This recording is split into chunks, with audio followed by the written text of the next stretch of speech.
Evening, weirdos, and welcome to Arcade Gadfly, Gadfly City show, brought to you by me, Billy. We got Lee, our producer. Tonight, we're going to talk about weird Midwestern history. If you haven't already, follow Gadfly City right here on YouTube. Please like and subscribe down on that button below. You go over to gadflycity.com, Spotify, and Apple Podcasts, and follow us all the way over. Tonight, we're going to talk about the weird and wild things from Midwest, and we'll get to the instructions right now.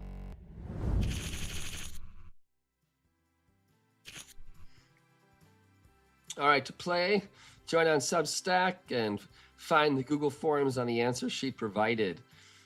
There'll be 4 rounds of 5 questions each. You must play all 4 rounds for your score to count. Only submit your Google form once per round. Honor system folks, no looking up answers. That's not cool. Nobody likes that. Don't do it. Winner gets an Amazon card. So 4 rounds, 5 questions. Let's get to the first round right now in the weird Midwestern trivia game show. This segment will cover people from the Midwest. First question is, for 1 point, what Sauk leader along with the Fox Indians led resistance efforts to try and return lands in Illinois? Question number 1, point number 1, what Sauk leader along with Fox Indians led resistance efforts to try and return to lands in Illinois? 1 point, 60 seconds, get to it. This leader, along with other leaders from the Fox Indians, wanted to return to Illinois after losing land in the 1804 treaty with the United States. By 1832, they were pretty ticked off and gathered other Indians to try and storm across the Mississippi River and return to the lands that they were wrongfully, kicked out of. If you don't know yet, folks, try and get your answers in. There's only 30 seconds left until we go to the next question. These resistors and rebels were ultimately defeated, actually, but they became a symbol of Native American resistance in the United States. The war was notable because several future American leaders, including Abraham Lincoln, served in militia units during that conflict. This leader is remembered importantly in Illinois history, and many places throughout the Midwest actually bear his name. 5 seconds left, folks, for 1 point in the first question. Hope you got it in. If you didn't, that's all right. We'll fly over to another one for 2 points in this segment about people from the Midwest.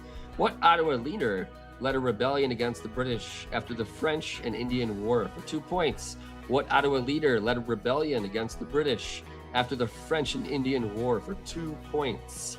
60 seconds again. Ottawa is not just a Canadian hockey team. This guy launched a effort in 63, 1700s that is, when they were dissatisfied with British rule across the Great Lakes region. Warriors from all over and many tribes joined in this effort to defeat the British and settle in the region they rightfully should have gone back to. 30 seconds left, folks. If you don't know the answer, you better figure it out. Both sides actually suffered losses in this battle between Indians and the British. And this leader, the answer to this question, actually met with British officials and formally made a peace to end the war. This had a big effect on British colonial policy, as they made a rule in the Royal Proclamation of 1763 to cease occupying lands west of the Mississippi. All right, that's it, folks. Question number 2 is over. Question number 3 is coming up. For 3 points, what activist and Black Panther Party chairman was killed in an apartment at 2337 West Monroe Street in Chicago on December 4, 69? What activist and Black Panther Party chairman was killed in an apartment at 2337 West Monroe Street in Chicago, 1969? 3 points. Fly over and answer, please. Interesting, because this guy was only 21 years old and asleep in his apartment. Controversial for the cops just to storm in firing gunshots. He helped found the Black Panthers in '66 in Oakland, California with Huey Newton and Bobby Seale. The organization advocated for Black empowerment, community action, and protection against police brutality. 30 seconds left. folks. Better get your answers in. They also created community programs that provided free breakfasts for children, health clinics, educational programs, and assistance for families in need. Members of this organization heavily monitored and targeted situations of police brutality and citizens' rights and activism. That's about it, folks, for this question. If you didn't get it right, that's all right. We got another with a couple more points. Question number 4 in segment number 1 about the people from the Midwest. What historic civil rights leader who just passed away was originally from South Carolina but attended the University of Illinois? For 4 points, what historic civil rights leader who just passed away was originally from South Carolina but attended the University of Illinois? For 4 points, 60 seconds. This guy was also on hand at Selma, protesting prejudice and bigotry systematically enforced and implemented throughout the South. He said, though, that the racism he experienced in the North was no less offensive than the racism he experienced in the South. About 30 seconds left. Hope you know what you're doing. It doesn't seem likely. 30 seconds. Later in his life, this guy was actually handpicked by Martin Luther King Jr. to head up organizations of activism within younger people and students. And he unfortunately was at the scene of his death some years later. He'd go on to run for president and eventually pass away and be displayed in his coffin in Chicago. 3, 2, 1. And that's coming to our last question, the 5th question in the first round. What first lady and eventual presidential nominee is from Illinois? 7 points. What lady, first lady, and eventual presidential nominee is from Illinois? I hope you all have gotten some points. Some of these questions I feel like were kind of obvious, and that will only get harder. But the person in this question, when she ran, got 2.9 million votes. This was from the town of Park Ridge, Illinois. 39-second warning. Get your answers in. She was born in 47, October 26. That makes her a Scorpio, if I'm not wrong. Determined, persistent, passionate, loyal. It's what they're supposed to be like. I'd send her an email to ask her about it, but she might not get it, or she might lose it. All right, 10 seconds left for the 5th question in the first round. 7 points.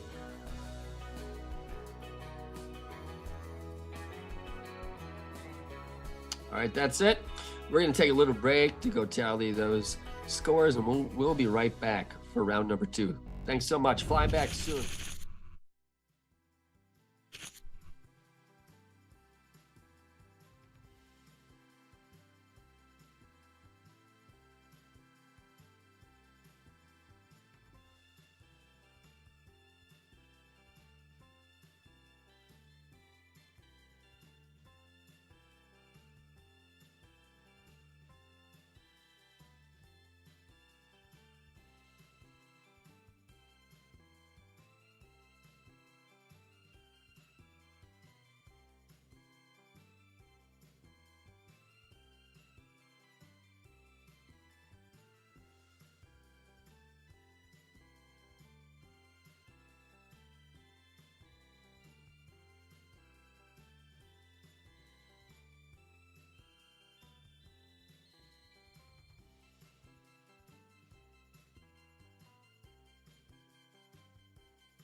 Welcome back, Gadflies. My name's Billy.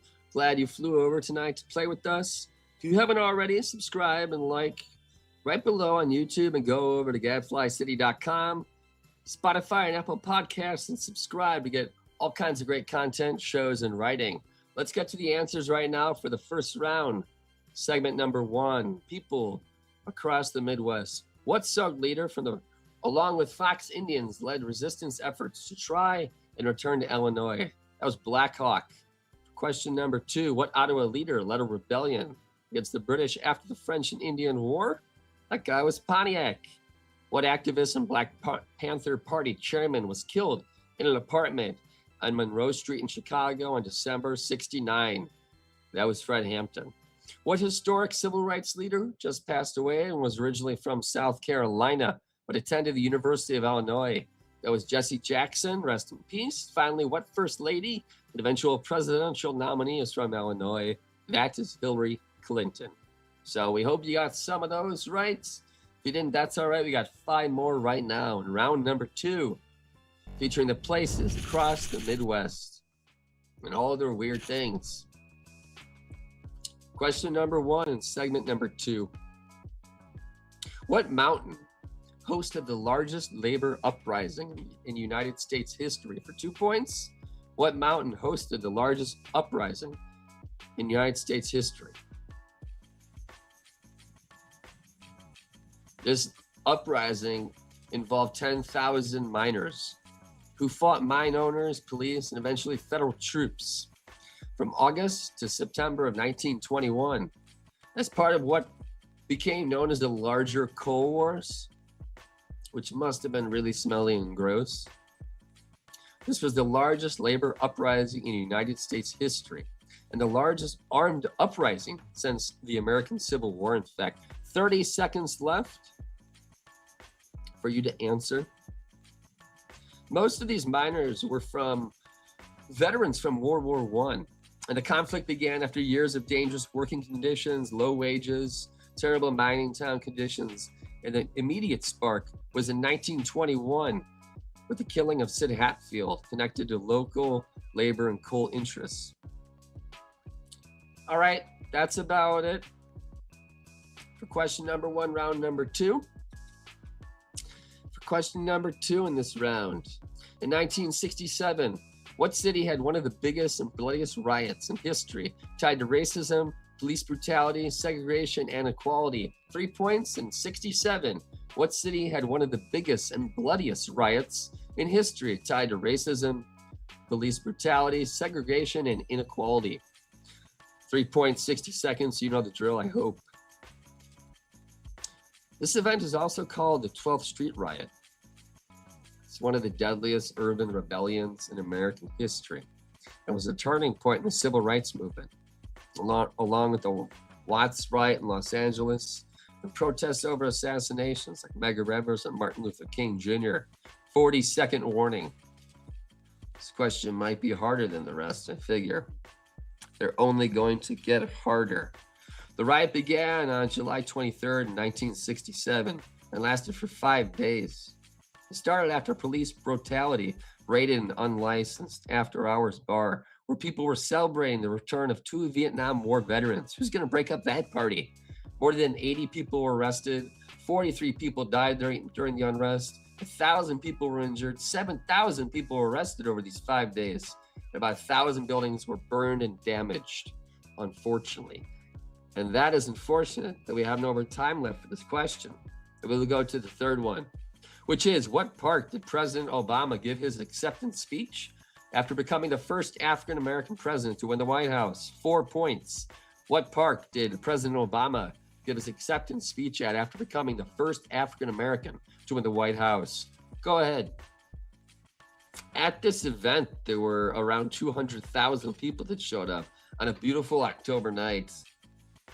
This park is not actually a historical landmark. A lot of people think it is, but it is on the National Register of Historic Places.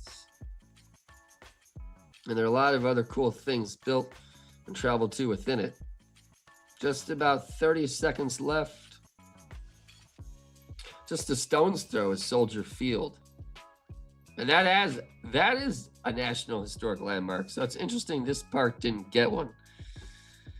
But maybe they won't play there for a while, as I understand. The site used to be home to people down on their luck during the Depression, where they made shanties to form a little town. Now people from the suburbs go there to enjoy Lollapalooza and do other things. Mighty times turn. And we are turning to the next question. Fourth one in the second round.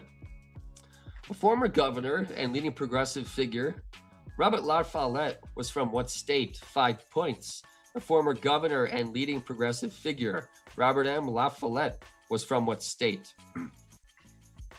5 points. This guy was actually called Fighting Bob because he was a leading figure in the movement and he didn't play nicely. He served as governor from 1901 to 06, and then a senator from that state for about 20 years, 06 to 25. 40 seconds left. He pushed reforms to reduce the power of big corporations and political machines. He created the idea of a Wisconsin idea, making state government more transparent and used the experts to improve laws and policy.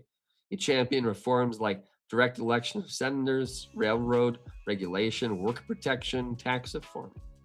Ran for president in 1924 as a third-party candidate and did pretty well. 5 million votes, I'd say that's not bad. His legacy is remembered as one of the most important figures in United States history. His policies shaped modern ideas of government accountability. We are accountable to bring you to the next question. Last one in the second round. So you only got one more left here. In what city did Abraham Lincoln and Stephen A. Douglas have their first debate on August 21st, 1858 in their rail-splitting debate series? 8 points. What city did Abe Lincoln and Stephen A. Douglas have their first debate in August of 58 in their rail-splitting debate series? This is actually a series of 7 debates. And I can't imagine the person that would listen to or read the transcripts from that nearly 20-hour ordeal. It took place all across Illinois, north to south, and they each lasted about 3 hours, which must have been a major yawn fest, especially since there wasn't a Starbucks around the corner.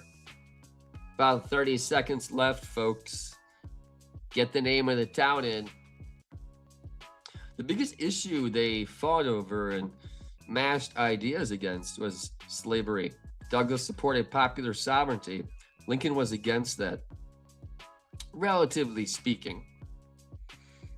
Lincoln ended up actually losing the seat after this series of debates. But of course, he turned out pretty well for a while. All right, that about brings us to it. And that does it for the second round.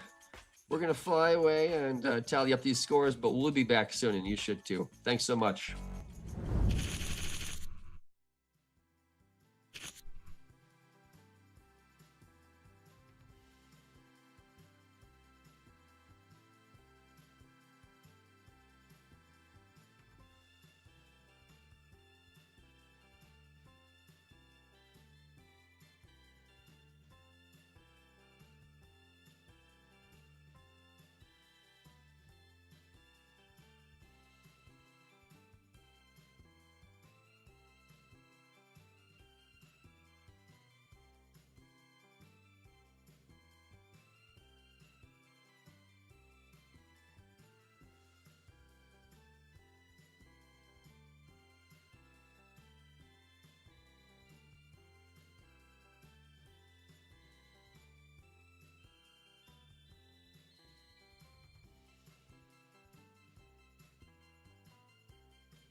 Welcome back to Gadfly City. This is our Arcade Gadfly game show program. My name's Billy. If you haven't already, subscribe and like this video below on YouTube, and fly over to Gadfly City, Spotify, and Apple Podcasts, and like us over there. Got to subscribe to Gadfly City to get our weird takes. Let's go over the questions and answers from the previous round that focused on the weird places in the Midwest. Question number 1. What mountain hosted the largest labor uprising in United States history? Blair Mountain. In 1967, what city had one of the biggest and bloodiest riots in history tied to racism, police brutality, segregation, and inequality? Detroit. What park did President Obama give his acceptance speech at after becoming the first African American to win the White House? That was Grant Park. Fourth one, a former governor and leading progressive figure, Robert M. La Follette, was from what state? Wisconsin. Finally, in what city did Abraham Lincoln and Stephen A. Douglas have their first debate in August of 1858 in the rail-splitting debate series? That was Ottawa. Right? Kind of crossed over questions and answers there to mess you up, but I hope you got it. Let's fly over to the third round. This segment will feature the weird culture of the Midwest, and I have some more points for you to get. Question number 1. The Midwest popularized what kind of variety of brandy drink? 3 points. The Midwest popularized what kind of variety of brandy drink? 3 points, 60 seconds. If you don't know, this drink is made this way, and it's one of my favorite ones.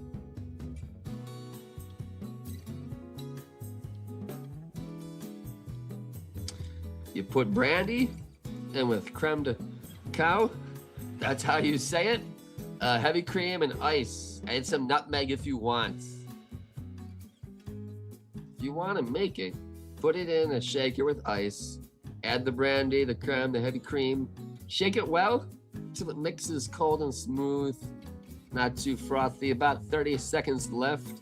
And shake it in a chilled cocktail glass, like a martini one. Sprinkle it with some fresh grated nutmeg if you like.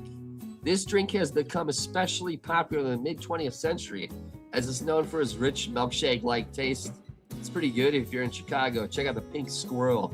They make something like it. It's sweet but creamy and got a little bit of a kick to it, just like me. 10 seconds left. What kind of variety of brandy drink is popular here? For 3 points. Okay, that wasn't too bad. Let's go to the next one. Question number 2. What fast and lively rhythmic dance style from Detroit is tied to techno in Detroit club music? 4 points. What fast, highly rhythmic dance style from Detroit is tied to techno and the Detroit club music scene? 4 points. Maybe we need that drink to figure it out. Well, brandy sounds good. This dance originally came from Detroit and became popular in the 1970s. I've never danced it. I would probably fall over. Kind of draws from boogaloo, funk styles.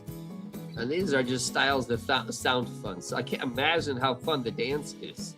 But it's kind of fun too that you only have 30 seconds to answer this question.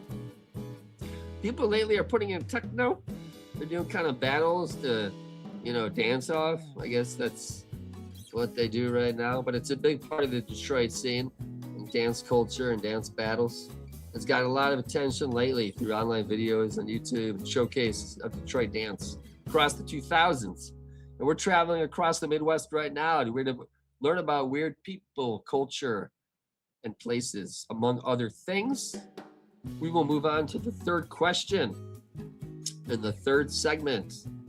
Though often associated with San Francisco, the Midwest, what Midwest clothing item was actually responsible and made from here? For 5 points. Let me try that one more time. Though often associated with San Francisco, the Midwest was actually responsible for what clothing item made from denim? 5 points. What clothing item made from denim is made from the Midwest and not San Francisco? Cities like Chicago became major centers of this garment and other clothing items.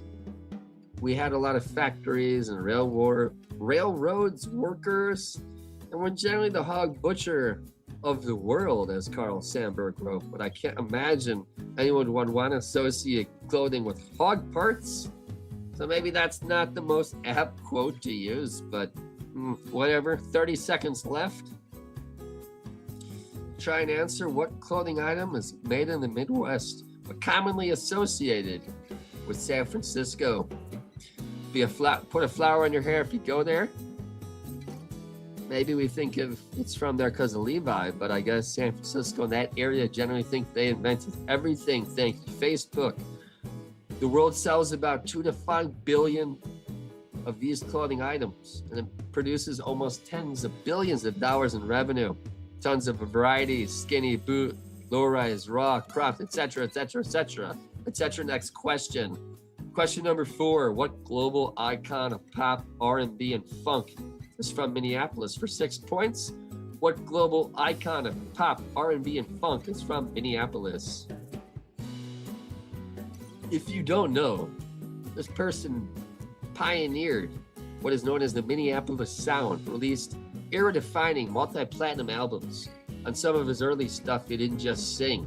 He performed most of the instruments himself: drums, bass, guitars, and keyboards. He essentially was a one-man band.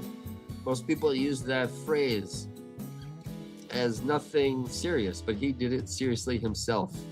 30 seconds left for this question. This guy didn't just perform under his name, he also used an alias like Jamie Starr, used fake credits. But he went on to write songs that got really popular for very famous people, but never took credit for it. All right, 10 seconds. The fourth question in the third round for 6 points. What person came from Minneapolis? All right. Fifth question, third round. Last chance here to get any points.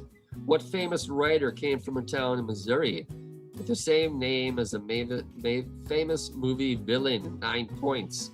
What famous writer came from a town in Missouri with the same name as a famous movie villain?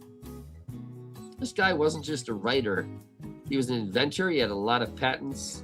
He made a scrapbook that had self-adhesive stuff all over the paper, so you could just paste the pictures right on top, and an adjustable strap for clothing. This guy was kind of a Renaissance man. Some of them made him money. He went bankrupt a lot, which is sort of contrary to the notions that people have about him now. But sometimes it's just a shot in the dark. 30 seconds left. After his writing became widely read, he was one of the most famous people across the world. Visited countries in Europe, Australia, and beyond, and was well known and adored. All right, 10 seconds left for the fifth question in the third round. Try and get your answers in before we fly away to score them all up. And that does it. We'll be back soon. So should you. Take care.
Hi, and welcome back to Gadfly City. My name's Billy, and this is Arcade Gadfly. Let's get to the questions and answers from round number 3. First question was, the Midwest popularized what kind of brandy drink? For 3 points, that was Brandy Alexander. Question number 2, what fast, highly rhythmic dance style from Detroit is tied to techno and other Detroit club music? For 4 points, that was the JIT. Though often associated with San Francisco, the Midwest was actually responsible for what clothing item made from denim? Blue jeans or jeans. What global icon of pop, R&B, and funk is from Minneapolis? That was 6 points, and the answer was Prince. Finally, what famous writer came from a town in Missouri with the same name as a famous movie villain? For 9 points, that was Mark Twain. We'll take Samuel Clemens. We will take nothing else. Let's fly over to the last round. 5 questions. If you haven't already, follow us right here. Subscribe and like down below, and go over and subscribe on gadflycity.com and Spotify and Apple Podcasts. Last round, first question. What bombing occurred on May 4th, 1886 at a peaceful labor rally for an 8-hour workday in Chicago? 4 points. What bombing occurred on May 4th, 1886 at a peaceful labor rally for an 8-hour workday? 4 points, 60 seconds. Get to it. We only got 5 left.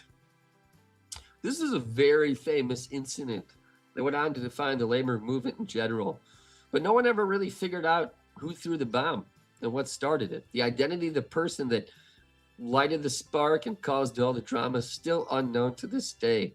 Some evidence suggests, though, that a significant number of police casualties were actually caused by the police themselves in friendly fire situations and not caused by protesters.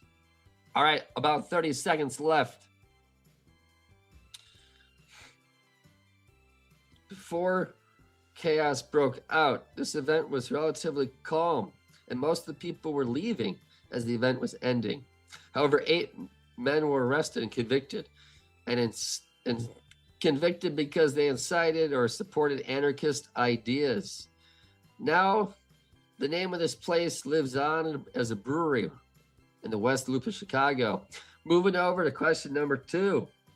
For 5 points, what Chicago strike in 1894 shaped national labor policy in the United States during a period of deep economic depression?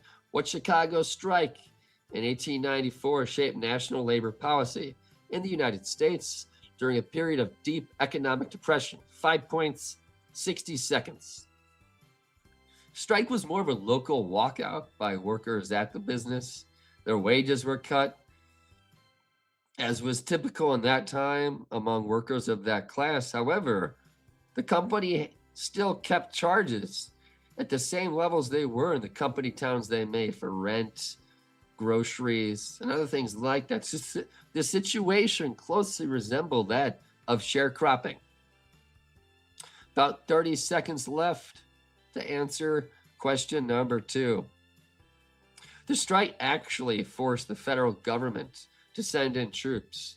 They said they could do it because railroad carriers were obstructed from carrying mail. Grover Cleveland sent troops, and at least a dozen workers and civilians were killed. They eventually pioneered the use of injunctions to suppress the strikes without traditional criminal trials. Often workers were ordered back to work without even getting the things they fought for, suppressed into their... Okay, well, we'll go over to question number 3 now. In what year were the major race riots in Chicago triggered by segregation and violence in housing and labor markets? In what year were there major race riots in Chicago triggered by segregation and violence in housing and labor markets? For 6 points. Get to it in 60 seconds. These race riots in Chicago, commonly called the Red Summer, it started in July of that year when an African-American boy was attacked by white people at the pool and accidentally drowned when they were throwing rocks at him. Absolutely terrible. About 30 seconds left. Rioters went on to protest for about a week. 38 people were killed, 23 black residents, 15 white residents, 500 people were injured. Absolute chaos after a terrible racist attack on a boy that led to his drowning. About 10 seconds left. And the third question of the fourth and final round. Okay. And 3, 2, 1. That does it. Let's go to the next one. In what city was there a major urban uprising following the police killing of Timothy Thomas in 2001? 7 points. In what city was there a major urban uprising following the police killing of Timothy Thomas in 2001? 60 seconds, 7 points. This guy was being sought for misdemeanors, not even violent crimes. He was 19. Most of the things he was wanted for were just petty traffic-related offenses. He wasn't even armed when he was apprehended. The two engaged in a police chase, where he was later found to be unarmed. About 30 seconds left, folks, to get your answers in.